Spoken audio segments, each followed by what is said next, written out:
तेलंगाना के यशस्वी कर्मशील प्रदेश अध्यक्ष संजय बंडी जी, स्टेट की सारी लीडरशिप, भारतीय जनता पार्टी में शामिल हुए 100 के 100 नेताओं का मैं पार्टी की ओर से हृदय से स्वागत करता हूं। भारतीय जनता पार्टी में आपका स्वागत है। आप आगे बढ़िए, पार्टी के काम में लगिए और तेलंगाना को केसीआर की तानाशाही, अहंकार और उनके परिवारवाद व भ्रष्टाचार से मुक्ति दिलाइए। आज तेलंगाना की जनता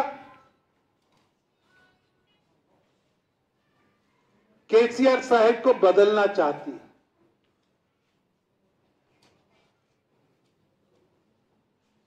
और केसीआर साहब तेलंगाना के नए निजाम हैं।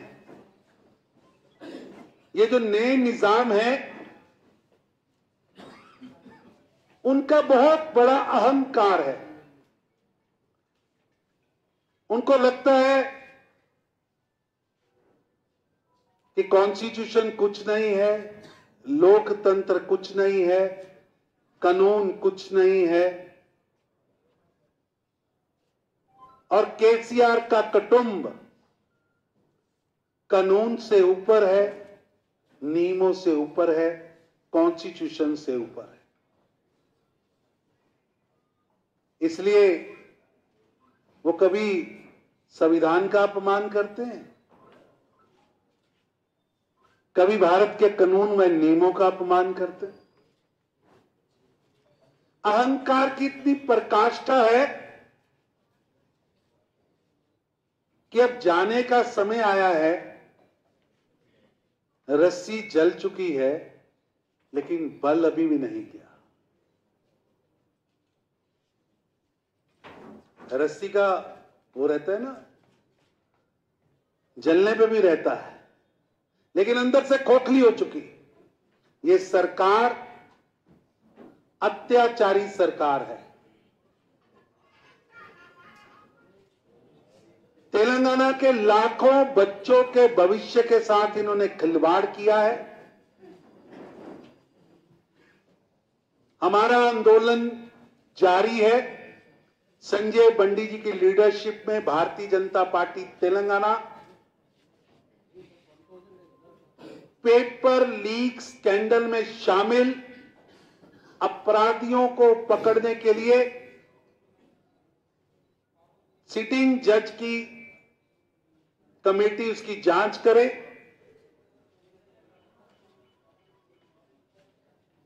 जिन छात्रों के साथ केसीआर सरकार ने, इस माफिया ने, केसीआर सरकार के परिवार की संलिप्तता के कारण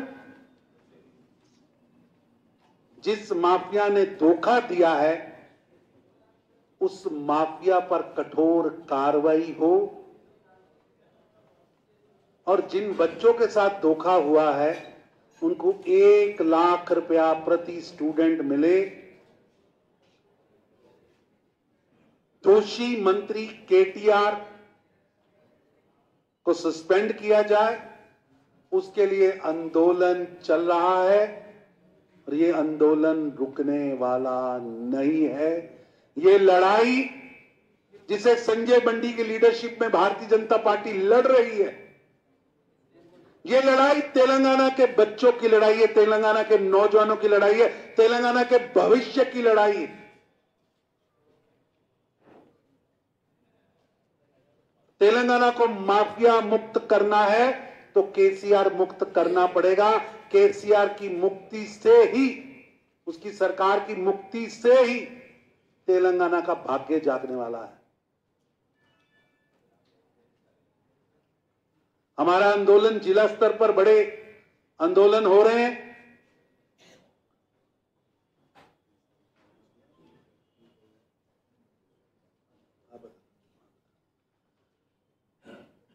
ये आंदोलन रुकेगा नहीं।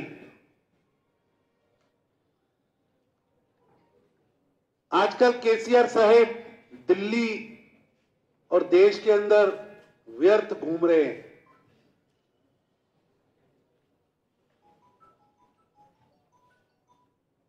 बीआरएस बनाकर देश के अंदर वो एक गठबंधन तैयार करना चाहते हैं, जिसके प्रयास लगातार असफल हो रहे हैं, क्योंकि ये जो लगभग 2 दर्जन नेता, चाहे वो बिहार से नीतीश कुमार हों और केसीआर साहेब हों तेलंगाना से, या ममता बनर्जी हों बंगाल से, या खड़गे साहब हों कांग्रेस से, ये सब हाथ में हाथ डालकर दिल्ली के अंदर एक ही मंशा को लेकर मीटिंगें कर रहे हैं। वो मंशा है कि देश के अंदर एक कमजोर सरकार आए, एक लंगड़ी सरकार देश के अंदर बने, क्योंकि केसीआर साहब को तो मालूम है उनकी रिटायरमेंट होने वाली है। वो नवंबर में उनकी रिटायरमेंट हो जाएगी और अप्रैल में चुनाव आएगा लोकसभा का, तो रिटायरमेंट के बाद कहां जाना उसकी योजना बना रहे हैं।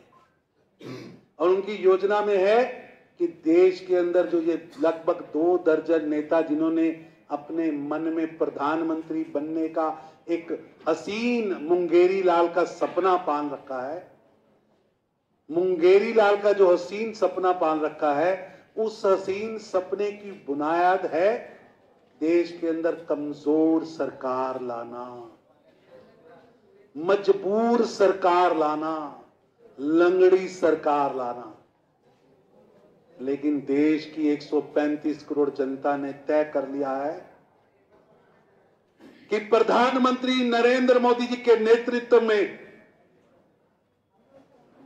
2024 में एक तगड़ी सरकार लाना, मजबूर नहीं मजबूत, लंगड़ी नहीं तगड़ी सरकार लाना। इसलिए ये 2 दर्जन नेता जो व्यर्थ घूम रहे हैं, जनता इन्हें स्वीकारने वाली नहीं है। लेकिन मैं यहां आपसे पूछना चाहता हूं, आपके माध्यम से कांग्रेस के नेताओं से पूछना चाहता हूं, ये दिल्ली के अंदर जो ममता बनर्जी, केसीआर, खड़गे साहेब, ये राहुल जी, नीतीश कुमार की जो बैठकें हो रही हैं, ये सो कॉल्ड जो गठबंधन बन रहा है, तेलंगाना में कांग्रेस किसके लिए काम कर रही है? तेलंगाना के रेवंत रेड्डी जी से मैं पूछना चाहता हूं, आपके नेता तो वहां केसीआर से हाथ मिला रहे हैं, आप यहां केसीआर के खिलाफ यात्रा निकाल रहे हैं।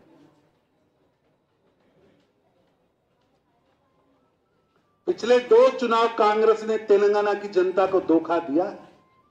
2014 में भी लोग जीत के तो कांग्रेस के निशान पर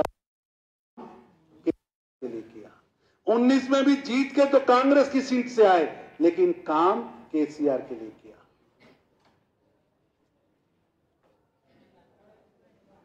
अब फिर खुलेआम खेल खेला जा रहा है। रेवंत रेड्डी जी, ये यात्रा किसके खिलाफ निकाल रहे हो? आप तो पहले ही टीआरएस/बीआरएस की बी टीम हो। मैं तो पूछना चाहता हूं, रेवंत जी, खड़गे जी का और केसीआर का समझौता हो रहा है, तेरा क्या होगा रेवंत रेड्डी? तेरा क्या होगा रेवंत रेड्डी? जनता जानना चाहती है। लोग कांग्रेस छोड़कर, बीआरएस छोड़कर, कम्युनिस्ट पार्टी छोड़कर भारतीय जनता पार्टी में शामिल हो रहे हैं, क्योंकि भारतीय जनता पार्टी के पास नीति है, नेता है, सोच है, देश को आगे बढ़ाने की, तेलंगाना को आगे बढ़ाने की हमारे पास विजन है। विजन है, हमने 9 वर्षों में किया है, वो बताने को है। और मैंने पिछली प्रेस कॉन्फ्रेंस में कहा था, केसीआर साहब 9 साल का हिसाब लेके आइए, तेलंगाना के किसी कोने में आइए। आपके मीडिया वालों से मैं निवेदन करता हूं, आप प्रेस का अखाड़ा सजाइए, आप कैमरे लगाइए। हमारी पार्टी की ओर से संजय बंडी जी केंद्र सरकार के 9 साल का हिसाब लेके आएंगे। केसीआर साहब भी अपने वादों का हिसाब लेकर आए, जनता को तय करने दे क्या हुआ है। लेकिन आज लगभग 20 दिन बीत गए, भारतीय जनता पार्टी के चैलेंज का केसीआर साहब की ओर से जवाब नहीं आया, जो बताता है कि सच क्या है। जनता भाजपा के साथ जा रही है, जनता समझ चुकी है कि श्री नरेंद्र मोदी जी के नेतृत्व में डबल इंजन की सरकार तेलंगाना में भी लानी है और दिल्ली में भी लानी है। और ये समझौता होने के बाद कांग्रेस कहां लड़ेगी और टीआरएस ऑब्लिक बीआरएस कहां लड़ेगी, ये बंदर बांट कैसे होगी और तेरा क्या होगा रेवंत रेड्डी, ये समय बताएगा। रेवंत रेड्डी बोल रहे हैं बीआरएस कांग्रेस विरोधी है, कांग्रेस बीआरएस दोस्ती है, तो मैं कांग्रेस छोड़ जाता हूँ, पीसीसी पोस्ट भी छोड़ जाता हूँ। तो जल्दी वक्त आने वाला है, जल्दी वक्त आने वाला है, पर वो ये बताएं तो सही, जो बैठकें वहां हो रही हैं उनके मालिक जो केसीआर को मजबूत करना चाहते हैं, उनके मालिक जो केसीआर को मजबूत करना चाहते हैं, उन्होंने उनसे पूछा भी है कि किस भाव में कांग्रेस, किस भाव में कांग्रेस टीआरएस के साथ जा रही है। अभी तक उन्होंने अपना स्टैंड ही नहीं स्पष्ट किया। रेवंत रेड्डी को बोलना चाहिए था। इससे स्पष्ट होता है कि कांग्रेस केसीआर के लिए रास्ता बना रही है और तेलंगाना की जनता केसीआर और कांग्रेस को विपक्ष में बिठाने वाली है। తెలంగాణలో అగ్రికల్చర్ నడుస్తుంది, బీజేపీ అధికారంలో ఉన్న స్టేట్ లో గన్ కల్చర్ నడుస్తుందని టీఆర్ఎస్. ఫస్ట్ ఇవాళ చాలా మంది